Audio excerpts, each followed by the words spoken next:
making your way to heaven. This is Jason Spolstra, and as always with me, Gabe Gutierrez. Gabe, how are you doing, sir? What's up? What's up? What's up? Jason, it's Friday, man. I'm awesome. I'm fired up. It's the weekend. How can you not be excited? I don't know. I honestly do not know. Well, get a hold of yourself, Jason, because we got a podcast to do.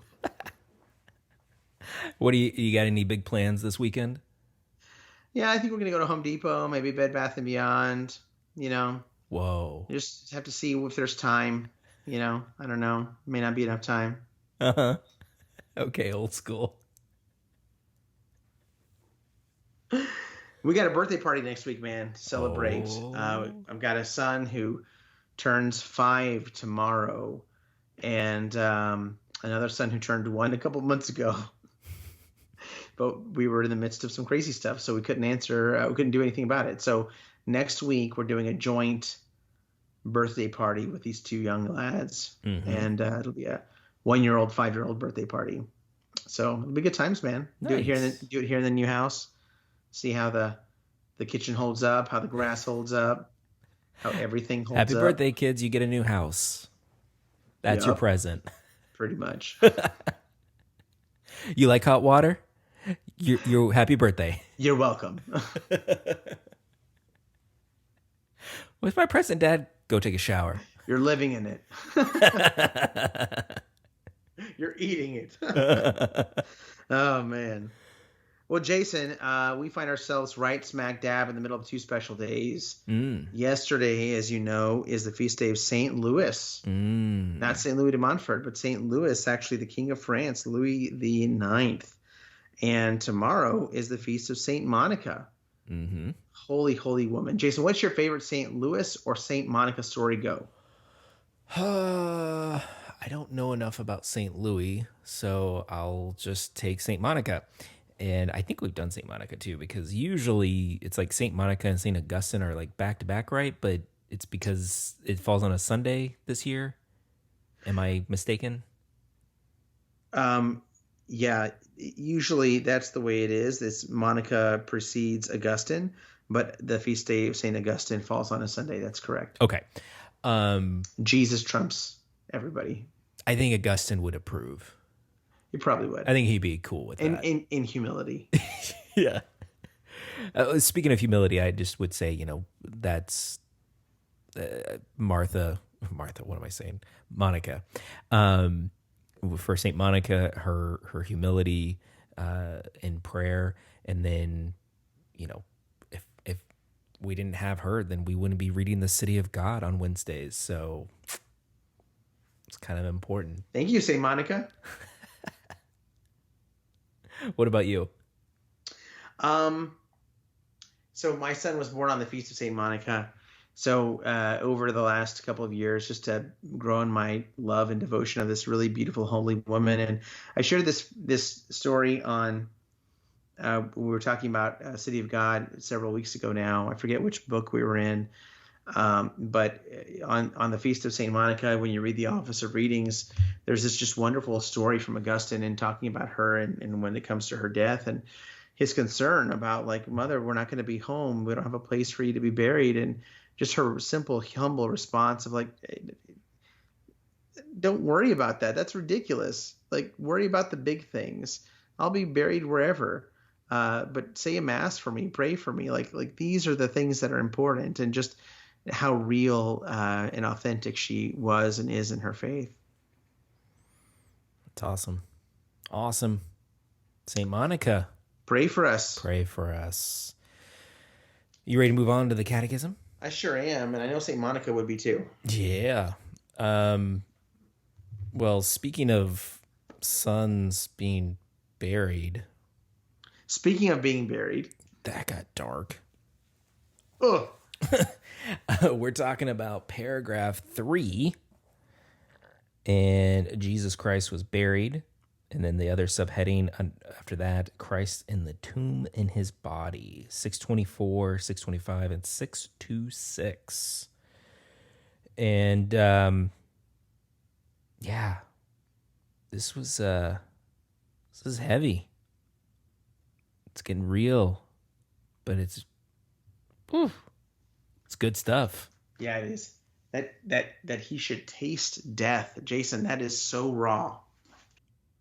And not only is it raw, like you said, it's also that we have to stop. And as the Catechism says, it's in his plan of salvation, that this was in his Father's plan from the get-go, that he should taste death, be body and soul placed in a tomb and be buried.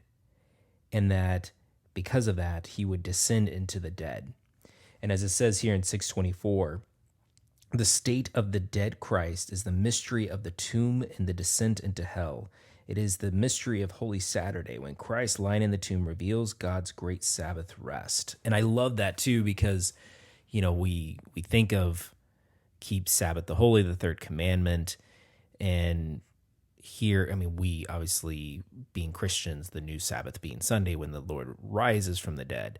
But here it was tying the bookends of Genesis and creation, and then redemption, and the day of rest being the day that the Son of God, the second person of the Holy Trinity, would be rest and peace.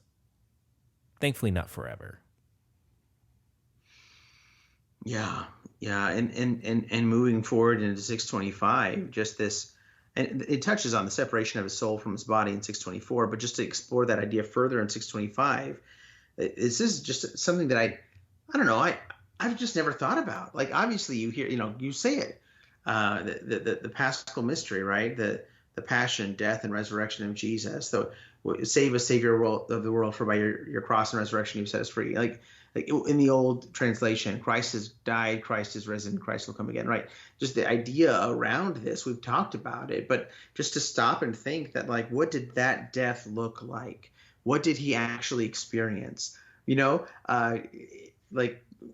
I don't know, I just, the separation of soul and body, like, yeah, that's, like, he tasted that. It was like he didn't more than taste it, he experienced it. And in 625, that real link between that state there before Easter and that glorious day there, and then that really great section from St. Gregory of Nyssa that it quotes about the separation of the soul and the body from Jesus according to the necessary order of nature. And it's through the reunification of them that we have this resurrection, right? But just like, wow, no, he really did experience, not like, oh, a kind of death. No, he really experienced death. Now, as we'll talk about later on, you can see already the subheading of, you will not let your Holy One see corruption. He doesn't taste that piece of it, but death nonetheless. And it's just, when we say those words, it just makes me stop and not just gloss over that event, but maybe dive deeper into that mystery, into that reality of the depths that Christ went for us. And that leads into 626, where in the Orthodox faith, St. John Damascene gives this beautiful passage here about the separation of the body and soul of Christ. Because again, he goes through everything that we go through, that we could ever go through, because he is God, but he's also a man. He's fully God and fully man. And we know that he is a divine person. So he's not two persons. So he doesn't have two souls. He has one soul, and that being divine. And this is really important.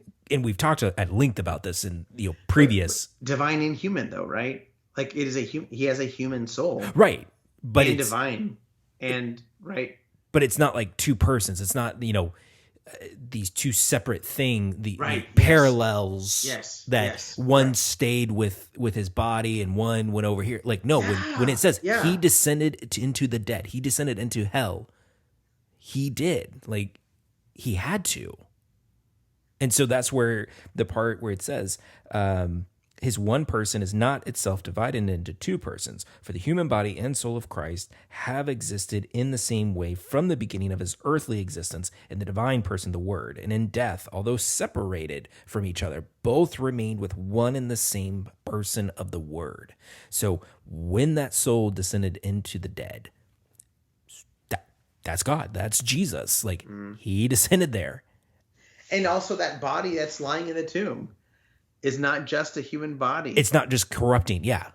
But also divine. Yes. Yeah, absolutely. Yeah, this was Mind-melting. deeper. This was a kind of a deeper section here. Yeah. I mean, I remember taking some theology classes and we get into this topic and I just, it'd make my head hurt because it's like, okay, because you can kind of get pretzeled and twisted into this. And I can see how easily people could fall into heresy real quickly with this. If you spend too much time trying to unravel this, and this is where you have to have that childlike faith and the understanding of it's simply complicated. That it's simple, but it's so deep, and you will never fully understand here on earth at this time with our limited rational brain. It's impossible. But that doesn't make it true or not true. You know, it is doesn't make true. it false. Yeah, that's what I'm trying to say. Yeah, no, I'm with you 100%. Really, it's just amazing. And I mean, of course it makes sense. Like when we die and our soul is separated from our body, like it's still a human soul. It's still a human body. Well, if Christ is human and divine, then that's going to remain the same even at the separation of his soul to his body. But yeah. Man, good stuff. What else? Anything else on this section? No, I think we've covered it as thorough as we could. All right. Well, then let's kick it over to 2 Corinthians. Kick it over to Paul. And he's defending himself, Gabe. Chapter 10. A little testy there, right? He's like, I don't need to prove anything to myself. I don't need to prove anything. Okay? Don't you worry about the way I look. Listen to the words I say. Look at the way I live. So chapter 10, and it's just it's a short chapter. And the title of it is Paul Defends His Ministry. Anything stand out to you, Gabe? No, I thought this was pretty a tame chapter, kind of short and sweet. I think just the first thing that stood out to me was in verse 4. And it's a piggyback of verse 3 talking about we're not carrying on this worldly war. For the weapons of our warfare are not worldly, but have divine power to destroy strongholds. And just this very real struggle that Paul and all, Christian men and women of goodwill are engaging in the spiritual battle. This is not the kind of war that we just stop fighting, guys. Right? No. This is like huge and high stakes. And the weapons that we use aren't like their typical weapons, but it's stuff like, I don't know, the rosary. Maybe just to touch on something there that might be something current. Something a little bit current that maybe might be labeled a little bit extreme. That, it's using terminology like warfare and, popes in the past calling the rosary a weapon. It's ridiculous. Like, are people just waking up to the language of the church? Yeah, they are. The church has been using this language, terminology, and this kind of practice centuries. I mean, we're literally reading it in the 2 Corinthians. Like right here, Paul's an extremist. Well, maybe. I don't know. I hope they never hear about the St. Michael the Archangel prayer. Don't tell them. Oh my gosh. It's just, I'm sorry. That stood out to me. No, I thought the exact same thing. That article that came out not too long ago. Yeah. labeling the rosary as being co-opted by extremist groups, radical traditional Catholics. Like, okay, so if I pray the rosary and realize that I'm engaging in spiritual warfare when that happens, or that it's an instrument of spiritual warfare, you're now saying that because I pray for an end to abortion, oh, look at that for Gabe. He's a real nut job. Like, come on. This is ridiculous. Well, I mean, we have stood out and prayed in front of abortion clinics, so, This is true. But, when life and death is on the line. You mean you guys would travel across the country to walk in freezing temperatures, being pelted by the wind and the snow, and praying the rosary for an end to abortion, all for this one cause? What a bunch of just extremists you are. And there's no cameras, to film all that and media exposure. That's right. Huh. That's right. I guess we are. Okay. Guilty. But again, when we understand what we're up against, when you're up against Satan destroying generations and murdering generations, yeah, we're going to take that kind of seriously. And this is what Paul's getting at here, where he's like, listen, whether it's y'all in Corinth or wherever I travel, I'm preaching the gospel, but I'm not preaching the gospel just to make people feel good and to make me look good or make me feel good. It has nothing to, like, the ministry that I bring is your life. It's a matter of life and death for your soul. So yeah, I am going to take it seriously. Yeah, and if I call you out in the process, whether it's written or done in person, it's for a reason. It's because God has entrusted you to me, and I take that seriously, and I care for you, and I want the very best for you. And that does get us towards the next thing that stood out, which is kind of like almost the genesis of this chapter, which is that verse 10. For they say his letters are weighty and strong, but his bodily presence is weak and his speech of no account. Like, oh, he talks tough, but then when you see him, look at the way he looks, look at the way he talks. Come on. And Paul's like, this is ridiculous. I'm writing the letters, first of all, not to frighten you, but to help you to grow. And trust me, whatever we say in the letters, we say when we're present too. And that's where, for me, the part that I underlined was verse 15. We do not boast beyond limit in other men's labors, but our hope is that as your faith increases, our field among you may be greatly enlarged. And he mentions that in earlier, like in verse 13, of just, we're not boasting beyond our limits here. So, the fruit is not, and when we defend the faith and we defend you guys, like, we don't brag beyond what we can do, because we know, like, okay, we've come and evangelized to y'all, but we know we've left.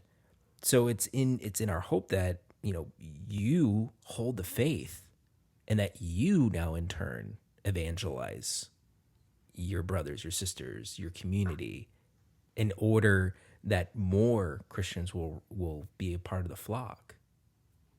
Absolutely. And if you are going to brag, if you are going to boast, let that boasting be boasting in the Lord. And that verse 18 is what I underlined here. For it is not the man who commends himself that is accepted, but the man whom the Lord commends.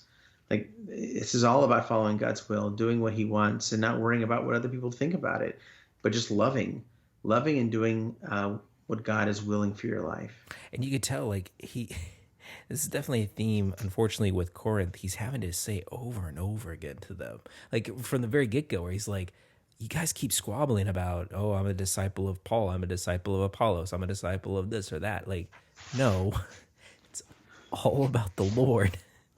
Quit worrying about it. I go back to when he called them out for, like, letting that man that committed incest just hang out in the community, and he kind of came down hard on them, and they're like just like reeling from that still. And he's like, seriously, you're mad because I called you out on that?